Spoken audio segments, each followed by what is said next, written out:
আসসালামু আলাইকুম। প্রিয় ভাই ও বোনেরা, কেমন আছেন? এই যে সৌদি আরবের এইসব খাবারগুলো খেলে অনেক শক্তি, শারীরিকভাবে অনেক শক্তি পাই। এখানে অনেক রকমের তরকারি, টক, ঝাল, মিষ্টি সব রকম আছে। গাজর, ক্ষীরা,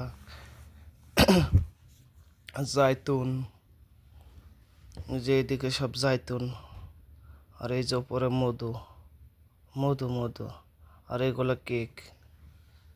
কেকগুলো মাশাআল্লাহ অনেক সুন্দর দেখতে।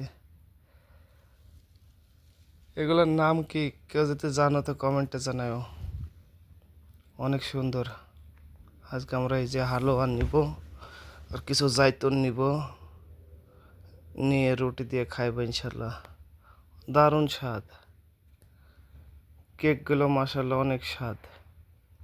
আর জায়তুনের কথা কি বলবো, জায়তুন তো অনেক সুন্দর দেখতে, খেতেও ভারী মজা। দেখা যাক কি হয় আজকে।